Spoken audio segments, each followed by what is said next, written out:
Algebra 2 Honor students, today is going to be Unit 9, Day 2, and today we are talking about fun fractions. Fun fractions. Well, the actual title of today's lesson is complex fractions, but I think that they're fun first and foremost. And I think when students see that the title of the lesson is complex fractions, they immediately think in their head, like, this is going to be hard for me, because complex sounds like it's going to be complicated.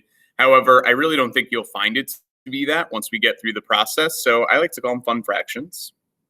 And I think you'll like the process once we kind of go through it. So a complex fraction is essentially, if I jump down to this practice question, when you have fractions within fractions, right?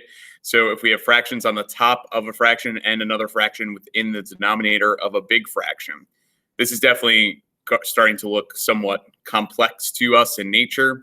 So therefore, that's kind of the mathematical definition of a complex fraction. How are we going to fix this? Well, here are our steps that we're going to take. So if you want to get out some paper and take some notes, in step one, we're going to find the LCD, find the least common denominator, and you need to do this for all of the fractions. So again, to go back to this example right here that we're about to do, I have to look at the 2, the 6, the 3, and the 5 here, all 4 of those denominators, and determine what is the least common denominator among them. Once I decide that, I'm going to multiply the top and the bottom by the LCD. Top and bottom. So we're allowed to do that because when I multiply a fraction by the same thing on the top and the same thing on the bottom, I'm really multiplying by 1. But when I choose that LCD, it's going to get rid of our complex fraction and leave us something that we can factor completely and then maybe simplify. The factor completely and simplify is probably more along the lines for something like a term that has variables in it, which we'll get into very shortly. But this will be a step that we typically take once we've gotten rid of the complex fraction.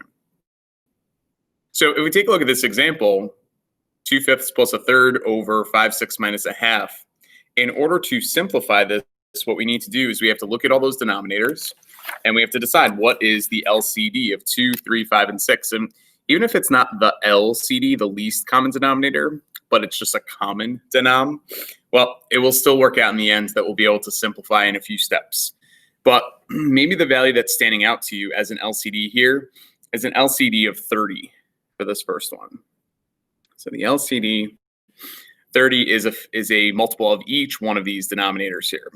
So when I say that I'm going to multiply the top by 30 and then the bottom by 30, what students typically like to do is if I'm multiplying this numerator by 30, I would distribute it to both of these fractions. So I'm going to write the 30 as multiplied by both at the top. But essentially, I just multiply the top by 30, and I'm writing it distributed through. Same thing on the bottom then, right? Multiply this by 30, and multiply this by 30.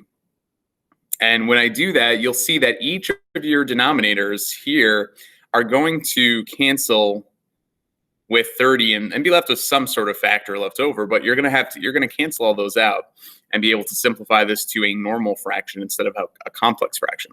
So 5 goes into 30 6 times, and 6 times 2 up there is 12. 3 goes into 30 10 times, so we're going to get a plus 1 times 10, which is 10.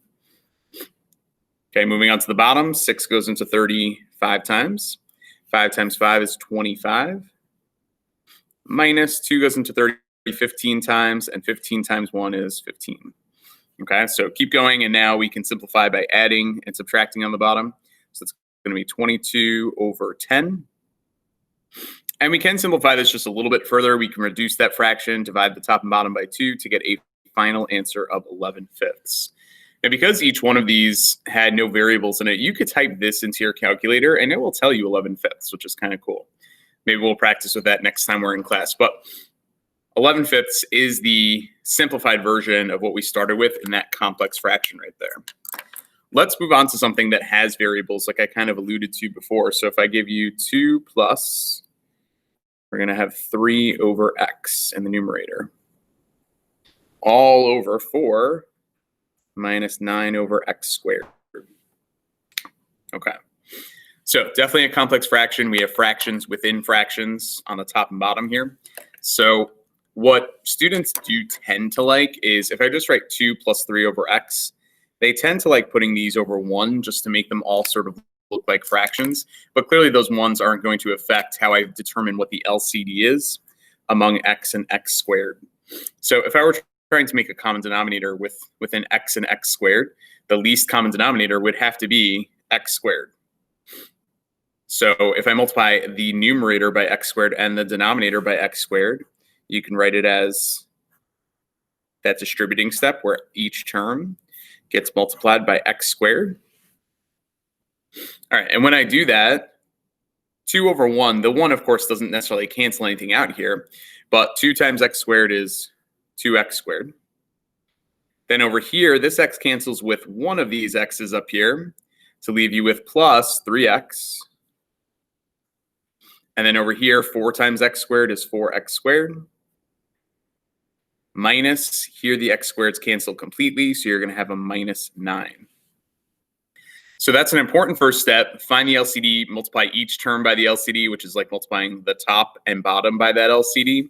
But now we really have to think hard about step 3 here, factor completely and simplify. So if you look at the numerator, there's a GCF of x up there that you can take out. And if you look at the denominator, we have difference of perfect squares. So that would be 2x plus 3 and 2x minus 3. Once this is completely factored, now you can cancel those 2x plus 3s to be left with x on the top and then 2x minus 3 on the bottom. That's our final answer. So once you get used to the process of finding the LCD, multiplying top and bottom by that LCD, you're well on your way to being an expert at complex fractions. Okay, we just have a couple more in today's notes for practice. So if we try something like 2 over y minus 1 divided by 1 minus 4 over y squared. This kind of has a similar looking feel to the one that we just did. I mean, we have these terms that are fractions, then we have these constants of 1 here that aren't fractions, but like I mentioned before, if you want to write that as 1 over 1, you certainly could do that. And I think the other reason why it's going to have a similar feel is we had x and x squared for an LCD altogether of x squared. If we have y and y squared, well, yeah, in this one, the LCD is going to be y squared. So to get started for number 3, I'm going to multiply the top and bottom by y squared and then see what happens. Multiply each term here by y squared. Okay, so what happens on the top? Here, this y cancels with one of the y's to get 2y minus, well, 1 times y squared is just y squared. Okay, and then in the denominator, y squared times 1 is y squared minus 4, because here the y squareds cancel completely. All right, and again, thinking about how similar it is to this example here, look how it's going to be GCF and then perfect squares, right? It's really the same type of setup. So why we're doing one that's almost identical, you'll see why in 1 sec. It's just a quick reminder of a canceling step that I want you to be careful about. If you have the GCF of y on top taken out, you get 2 minus y. Bottom is difference of perfect squares. These factors do cancel, 2 minus y and y minus 2, but they differ by a factor of -1. If you were to factor out a -1 from this factor right here, it would say positive y minus 2. So you have to make sure that when you cancel those, you're careful and you say that you're left with -1. So what do I do with the -1 and the y? Those get multiplied. So the numerator is now -y. The denominator is y plus 2. That negative could be put at the bottom too. If you want to leave it positive y up top, you can leave the negative in front of y plus 2 down there. I usually just like leaving it with the numerator, and that might just be personal preference on my part. Okay. All right, so a couple more for practice. Last two felt pretty similar to one another. Only difference was that -1 factor I want you to continually look for and pay attention to. Here is one, number 4. We'll do 3 over b minus 1 all over 1 minus 6 over b plus 9 over b squared. Okay, so now we're extending this complex fraction out a little bit further with this concept where we have 3 fractions in the denominator, 2 fractions up in the numerator of our complex fraction, and we want to look at all the denominators. Okay, if you want to put those 1s over 1s again, go for it. We have b, and then b squared. But even though we've added on an extra fraction, that doesn't change in this case, that the LCD is just b squared. Okay, so if I multiply the top and bottom by b squared, that will eliminate the complex fraction, and then we'll be able to go from there, hopefully do some factoring and canceling. All right, so we need b squared here b squared here. On the bottom, make sure you do b squared times all three of those. Okay, distribute it to all three. So what does that leave me with? B goes into b squared. You're left with 1b there. So that's 3 times b minus b squared. Over on the bottom, b squared times 1 is b squared. This b cancels one of those b's, so that's a minus 6b. And then at the end, the b squareds cancel completely to get a plus 9. So we have a binomial on top, trinomial on the bottom. Even though this looked a little bit different because we had 3 fractions to start, it still kind of has a similar feel to 2 and 3, because we had something like this in the last example where we take out a b on top, and that leaves me with 3 minus b left over, GCF on the top. And then the difference now on the bottom is that this is a trinomial, which is factored into b minus 3 times b minus 3. If you want to get fancy and write that as b minus 3 quantity squared, you could do that.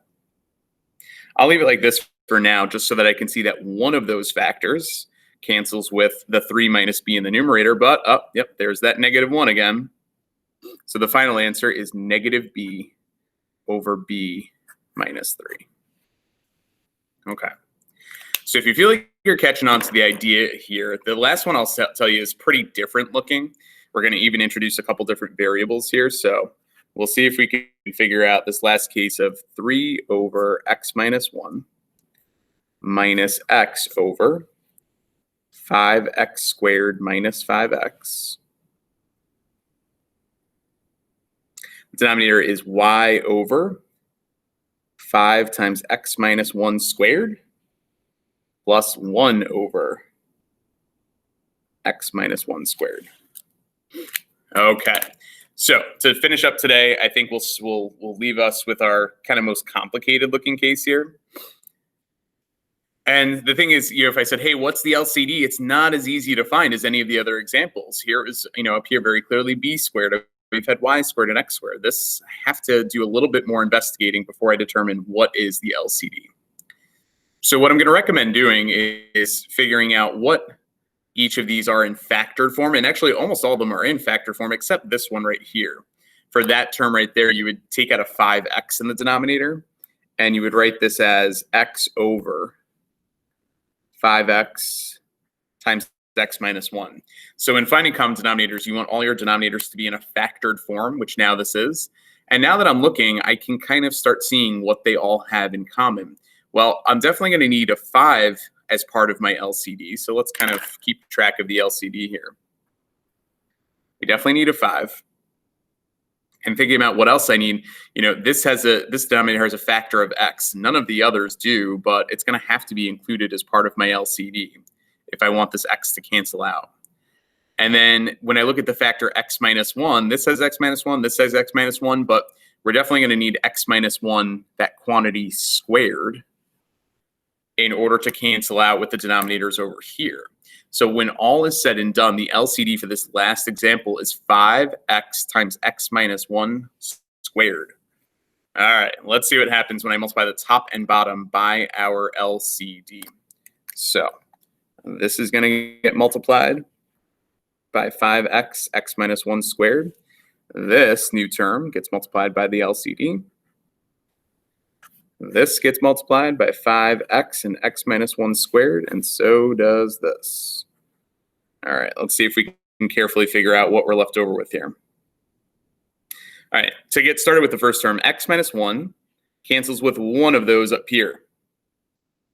So we're left with 3 times 5x, which is actually 15x, times the x minus 1. So I'll leave it like that for now. Let's keep going over here, and actually this is the simplified form, right? The 5x and the 5x cancel. The x minus 1 cancels with one of those x minus 1s. So now we get minus x times x minus 1. Okay. So from there, let's continue on and go to the denominator now. So in the denominator, thinking about canceling, this 5 cancels with that 5. This x minus 1 squared cancels with this x minus 1 squared, but I still have x left over. So we get x times y, or yx, it's up to you how you want to write that, plus Over here, last term, x minus 1 squared cancels with x minus 1 squared. And we're left with plus 5x. Okay. Continuing to simplify, what we now have to do to figure out, can I break this down any further, is clean up the numerator, clean up the denominator, factor them as much as possible, and see if anything else cancels. So I'm going to do up top is I'm going to distribute the 15x, and here I'm going to distribute negative x across, just to make sure I carry that negative sign as well. So that's 15x squared minus 15x. And then over here, you'll get minus x squared plus x. And by the way, there would actually be a few different approaches to simplify this one. So if you found other ways and you're like, hey, why don't we try this? Let me know in class when you see me, and I'll confirm yes or no if it makes sense. All right, 15x squared minus 1x squared is 14x squared. Negative 15 plus 1 is minus 14x over yx plus 5x. What I'm hoping you're now noticing on the top and bottom is actually they both have GCFs. This has a GCF of 14x up in the numerator, and the denominator has a GCF of x. So we're almost there, but take out a 14x on top, you get x minus 1 left over. If you take out a GCF of x in the denominator, you get y plus 5 left over. And in your final step, because each of those had a GCF of x that came out, you're left with 14 times x minus 1 in the numerator, and then just y plus 5 in the denominator. Nothing else to cancel and or simplify there. So yeah, maybe that last one felt a little different as compared to the other 4 that we did today. However, next time we're in class, we'll see some different looks to these complex fractions.